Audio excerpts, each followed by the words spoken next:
research through an open, peer-reviewed process, hosting an annual research conference, sharing current cannabis research through 2 monthly webinar series, and sponsoring the publication of the Journal of Cannabis Research. I hope that you detect a bit of a theme as I run through that. Research when it comes to the ICR. I have thought of a cannabis-related question or idea that you wish there was an answer to, that maybe somebody would research. Show of hands. Okay. Throw my hand up there as well. I'm surprised it's not. Hello, my name is Dr. Cinnamon Bidwell. My research dives into the fascinating world of cannabis.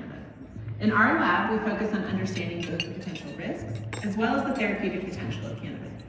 It's all about finding balance, addressing critical issues like cannabis-impaired driving and protecting vulnerable groups like our youth, while also neuroscience. In my management and administration duties here at campus, I oversee many compliance offices, including human and animal research, controlled drug use, and the use of hemp and cannabis on campus. The first one, this year's ICR Award for Excellence recipient. Page's tireless advocacy has transformed access to cannabis therapeutics for patients and families.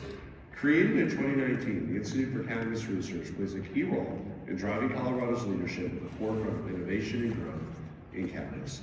Thanks to this vision, commitment, and dedication of leaders, including Dr. Cinnamon Bidwell with CU Boulder, the ICR board, staff, researchers, my staff, and my good friend Ed Perlmutter, that we're continuing to lead the way in shaping the cannabis industry of the future. Since voters legalized cannabis in Colorado a decade ago, Colorado's developed one of the leading regulatory systems in the world, with the best and brightest Colorado scientists working with our world-class institutions of higher ed, including CU and CSU. The cutting-edge research coming out of ICR is stewarding impactful research on the benefits and safe applications of cannabis. ICR is leading the way with independent, unbiased research that informs doctors, consumers, policymakers, and researchers. The work being done has had a national and even global impact. At the same time, we know that cannabis research is over 80 years behind due to backwards policies that outlawed the use of cannabis even in research. This makes the ICR's work as important as ever. Thank you for all your work, and enjoy the rest of this incredible event. Some of you I worked with, some I fought alongside, and I'm grateful for the work all of you do to keep moving the cannabis industry forward. And I first want to take a moment, as did the governor, to recognize Paige Figge for her incredible work. Paige, you've helped change the conversation around cannabis and medical.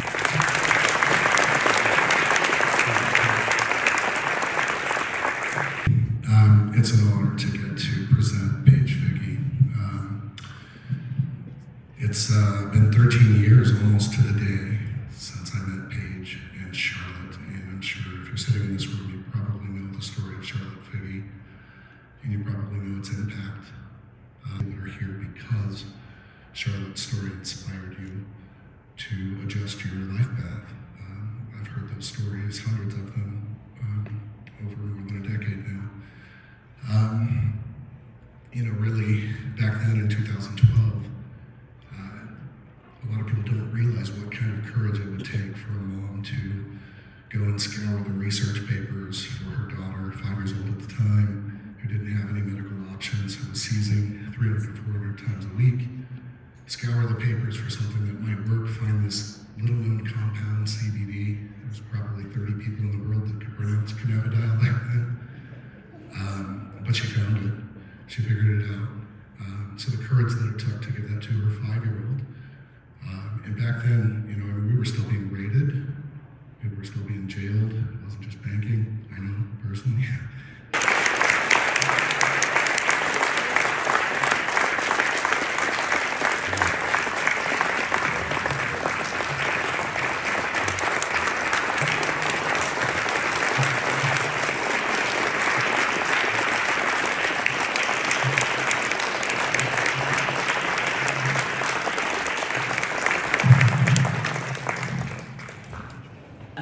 Thank you, Charlotte Swebb.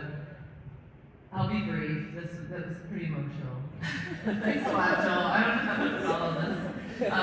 I represent the Coalition for Access Now. The Coalition for Access Now is a DC, Washington DC based nonprofit that we work to reform hemp, CBD, all the non-intoxicating cannabinoids. I've been working on this for 14 years. We represent the consumer voice. There's plenty of industry voices.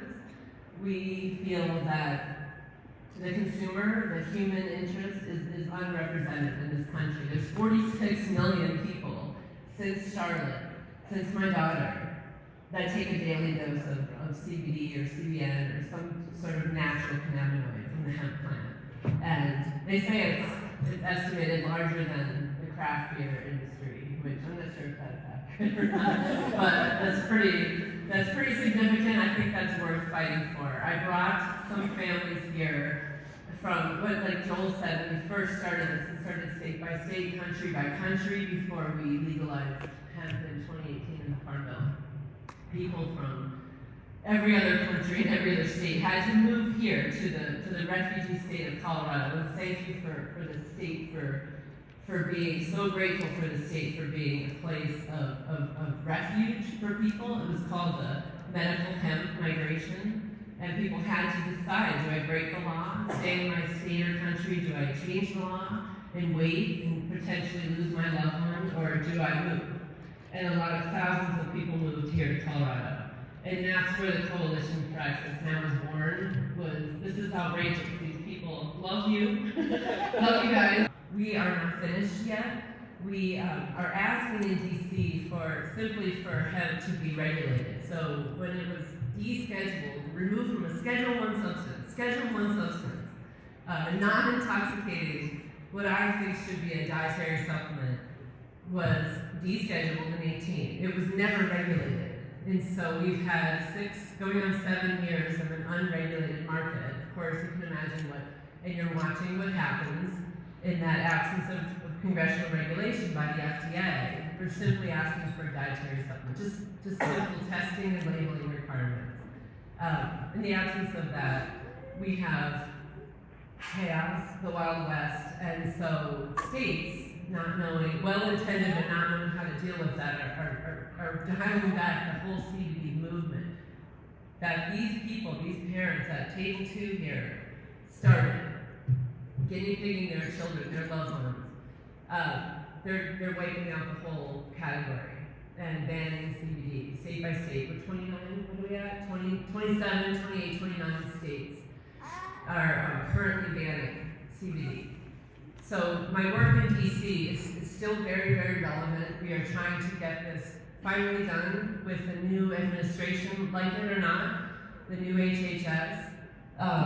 They want to get this done. They're eager to get something done, not just in the pharmaceutical lane, but for natural plants, natural plant health. And we are such a fringe guinea pigs for giving our children something from nature that, lo and behold, it ended up working. It was a solution for our families. And so I feel like this is my cause. This is the hill that I will die on. My hill is literally in Washington, D.C., and I'll probably die on that hill on my walker when I'm 80 years old. But I vowed to finish this in Charlotte's honor, in Charlotte's name, and this award is not for me. This is for the coalition of millions of people who stuck their necks out, who stand for this, who joined forces. It is not just epilepsy anymore, it is seniors, it's athletes, it's our largest population is veterans who use this to success. And we are not finished, and we need help. And I know there's bigger, sexier issues going on in this space, in this plant. But I tell you, as Representative Perlmutter explained, we're about 20 years behind, and Congress is a little slow to act, as they should be. And we need help. And so don't forget about Table 2. Don't forget about the people who rely on this for life or death. Don't forget about the Charlottes. We're not finished yet. We're so very close, but we're not finished yet. So onward. Thank you very much.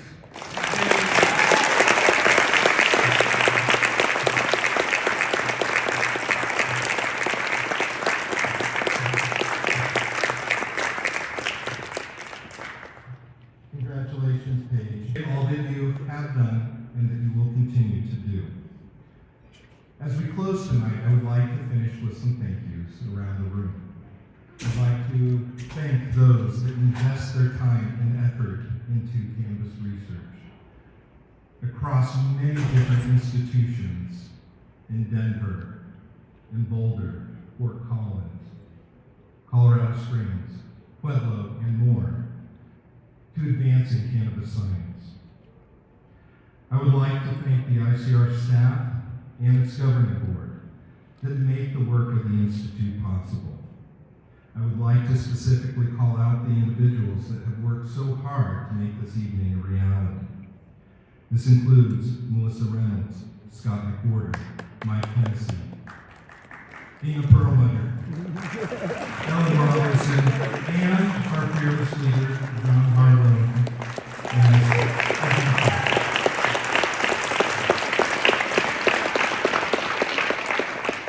I would also like to thank ENC, sitting at table 3. Thank you for your continued support of the cannabis research endeavor of the Institute of Cannabis Research. Ian serves as the special advisor on cannabis and natural medicine to the government. All the table sponsors this evening, including Balance Health Botanicals, Bud & Mary's, Charlotte's Web, CU Skaggs, School of Pharmacy and Pharmaceutical Science, the Integral Group, Panacea Life Science Cannabinoid Research Center at CSU, Rocky Mountain Extraction Services, the University. Thank you so much for investing in cannabis research. I hope you enjoy the rest of your evening.